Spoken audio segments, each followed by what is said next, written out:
はい、こんにちは。今日はね、低反発ゴムやっていきたいと思います。バージョンアップで実装された新素材なんだけど、前回返品のところで終わってるので、岩を持って帰るところからですね。ということで、行ってみましょう。まず最近というかここ半年くらい噴気口がない場所でずっと生活してたんだけど、久しぶりの硫黄なので向こうしばらく不自由しないくらいの量を持っていきます。よし、では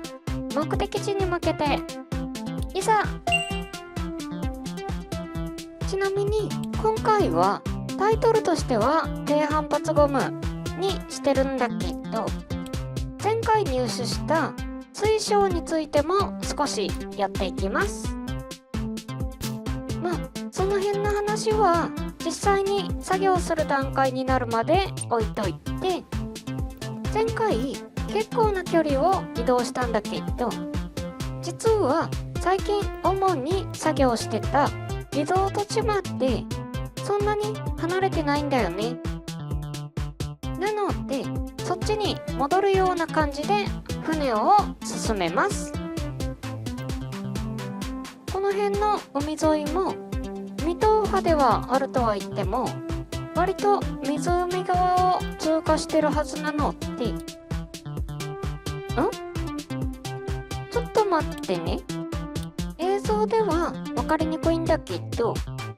もしかしたら私が思ってたよりも頭髪身の判定が狭いのかもしんない。とにかくありますね。っていうか、あれ？なんかめちゃくちゃ悪いんやが。あ、しかも水晶が生えてる交渉がある。これはありがたい。前回予想よりも多めに確保できたとはいえ、まだレア素材なんでね。それはそうと、これもしかしたら今いるこの辺って多分まだ高低差が少ない頃に生成された地形で、さらにその中でも平坦な部類の土地なんだけど、この世界では平坦な場所ほど物が生成されやすいので、古い地形で未探索な場所があれば生成される率が高いってことになるのかな。とにかく今全部の交渉を掘削する必要もないので、残りは後の楽しみに置いといて、このまま海岸沿いに進みます。荷物さえなければあの場所から歩いて帰ることもできたんだけど、あれ？待てよ。ということはそもそも船を出さなくても水晶をゲットできたのでは？いや、まあでも硫黄も欲しかったしトリガースイッチも欲しかったので、船に積んだ自爆ドローンスポナーが必要だったしとかなんとか考えながら進んでるんだけど、とにかく見覚えのあるところまで到着しました。ちょっとね、荷物の積み下ろしとか持ってくる荷物とかいろいろとやらないといけないことはあるんだけど、置いてある荷物と持ってきた荷物の両方が必要なので、作業場所どこにしようかな。とりあえず船体の損傷で補修材がもうなくなってるのと、荷物を持って行ったり来たりするために乗り物があった方がいいかな。よし、シュビムバーゲンを使いましょう。軽くて取り回しがしやすいし、シンプル構造で改造しやすいのと燃費がいいのが特徴です。この後もとりあえず荷物をいろいろ揃えたり、なんやかんや細かい準備をしてたんだけど、はい、とりあえず間に合わせの作業環境が整ったので本題に入りましょう。まず先に前回入手した水晶から。これは厚みに応じた周期で電気を通すってな感じらしいんだけど、なるほど。今ね、大きさの違う水晶を用意してそれぞれ点滅の周期を見てるんだけど、確かに違いますね。ただこれ直感的にこの場合電源から LED までの距離で変わってくると思ってたんだけど、そうじゃないみたいですね。同じ高さでも太さが違うと周期が違うので、もしかしたら向きとかがあるのか。細かいところはおいおい試すとして、今回は断続的に電気を通すのが分かったってところでいいでしょう。はい。で、次に低反発ゴムっていうか、やっとタイトル回収かとにかく作り方としては今までのゴムと同じで、生ゴムと硫黄を接合する操作で生成できます。じゃあ今までのゴムはというと、さらに低反発ゴムと硫黄を接合する操作で生成できますね。で、この2つの違いはというと、かなり明らかですね。ゴムは耐久性が高い素材で、うちでは船の側面装甲として使ってたり、何かと便利な素材ではあるんだけど、今までのゴムは高反発すぎて乗り物のタイヤに使うと異様な跳ね方をしたりしてたんだよね。でもこの低反発ゴムならいい感じになるんじゃないかってことで、今回はゴムタイヤを作ってみましょう。さっき乗ってきたシュビムワーゲンのタイヤは公式ディスコードに置いてある滑らかタイヤを使ってるんだけど、材料が松材なので壊れやすいんだよね。材料がすぐ調達できるので修理しやすいっていうのがアドバンテージでもあるし、シュビムワーゲンに関してはデザイン上の都合もあってスペアタイヤも積んでます。で、今回はこのシュビムワーゲン用のタイヤとして作り直してるんだけど、直径もほぼ滑らかタイヤと合わせていて簡単に差し替えができるようにしてあります。ちなみに今やってるこのタイヤの作り方も滑らかタイヤが作られた時の方法を参考にしてるので、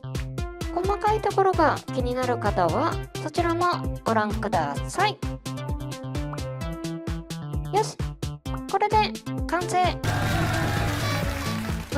過去一素晴らしい出来かもしんないとにかくこれを設計図登録して、あとは量産でシュビムワーゲンに取り付けていきます。できました。よし、では実際に動かしてみましょう。いざ。かなりいい走りですね。今右レバーの低速モードで走ってて、これ電池1本なんだけど、これでも時速15キロくらい出ますね。これはタイヤを乾燥する前も同じくらいなんだけど、この速度で石を踏んじゃうと、木のタイヤだと間違いなく壊れてたのか、新しいタイヤだと全然大丈夫です。ただ旋回性能が悪くなったかもしんない。この車は腕力で向きを変える作りなんだけど、多分摩擦が強くなったのが一番の原因で、次に重量が増えたことって腕力で動かしにくくなったんじゃないかな。あと水上でのスピードが落ちたっぽいんだけど、これも多分木だと浮きやすかったのか、ゴムだと浮きにくくなってるのと、あと多分さっきと同じで重量が増えたせいじゃないかな。で、